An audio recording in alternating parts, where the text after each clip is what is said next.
right now, I've been fasting for 4 days to pray for a difference in how the U.S. government looks at our religion.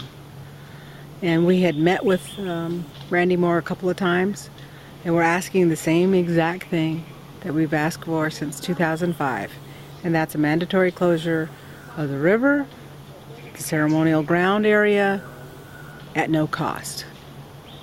And I thought that I had made myself pretty clear at the last meeting that a river closure without a ceremonial ground area closure is not really helping us. It doesn't remove the dangers that we're going to be facing. And it doesn't remove the interruptions that would be coming in by, people who don't even know. And that they said, well, we'll work on it. And so I said, because first he said, well, we're at an impasse because we can't do that. And I said, well, I guess that's what you have to do. But what I'm going to do is I'm going to go to the river and I'm going to pray, because the day before this meeting, I was out here on the dance ground. The dance ground's out of the water now, and it's getting ready for us to dance. And there was a center tail feather of an eagle, a white one, down there. And to me, that means that, we're not asking for too much. This is our religious way, and that we need to stand by it. We can't just take any bribe that comes along and give up or take an easy way out. It's like we have to stand for it. If we really believe in our religion and we really think that we have that right to continue to pass on our traditions to our younger generations, then we got to stand by it, just like that eagle feather was there. And yesterday I moved the rocks to our dance circle down there, and inside setting the rocks for the fire. And when I was putting the fourth rock down, an eagle flew in, and he came down and he circled right around the dance area and went out. And to me, that means we need to uphold this. We're not just out here for a picnic or a family reunion or a retreat of some sort. This is a religion that is based on this land right here. We're not importing it from anywhere. It belongs right here. All of the songs, all of the dances belong right here. And regardless if they think we're a recognized tribe or not, we're from here. We're the indigenous peoples from here. And don't we have a right to continue that life way? We're not asking for too much.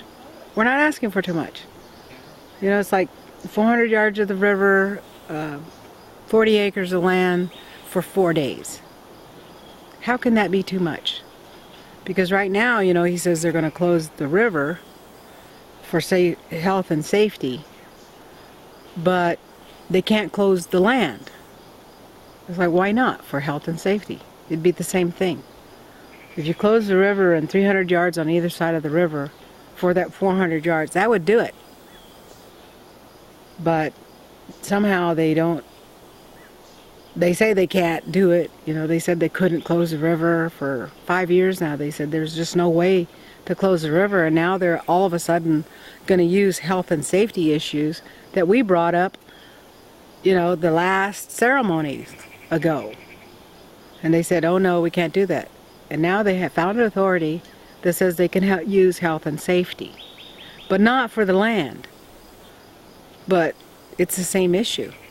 It's all one ceremony that has to do with the river and the land, the dance grounds, and on the other side to the bark hut, that we need closed, no interruptions. And it's not, we have negotiated and we have worked with the Forest Service and we have tried all of their methods to say, oh, this will work. And we've found that it doesn't work. And so now we're saying, this is our bottom line. We have negotiated our religion enough. These 3 things. And I don't think that's too much to ask. But yet, I've been out here 4 days and I heard he was coming up with a proposal. And I'm thinking, I hope that he has all of those things in there. And he has 2 of them. But he's still leaving us vulnerable on the land side. And they say they'll have officers out here or whatever, but they can't stop anybody. Everybody can come and access the area as normal. It's not even a voluntary closure on the land. They're just going to say, well, there's a ceremony going on here.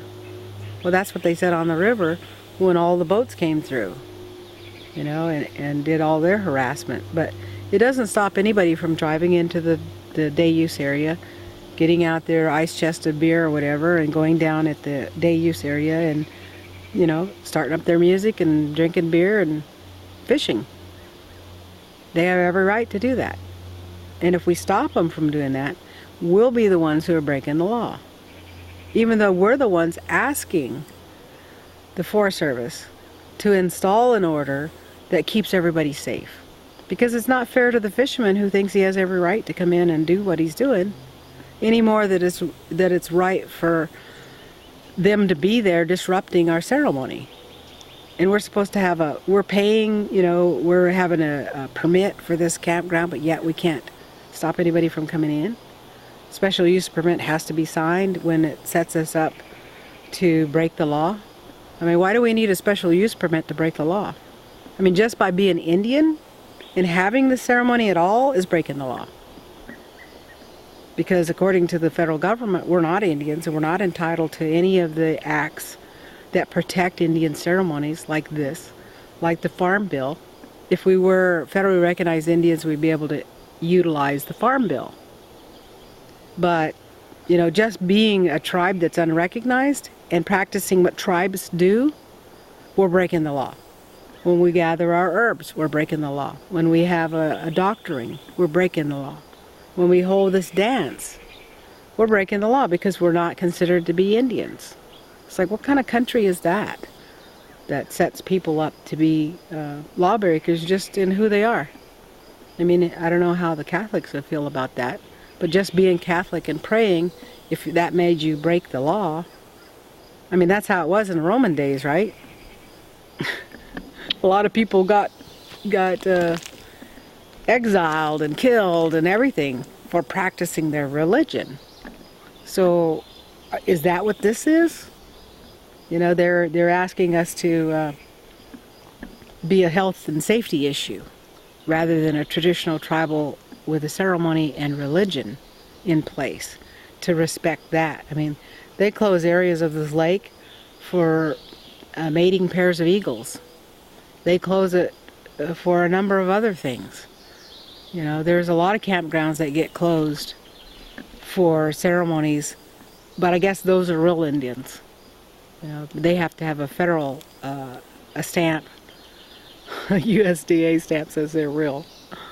But like my grandma says, you know, we already are Indians. We already are Winnemem.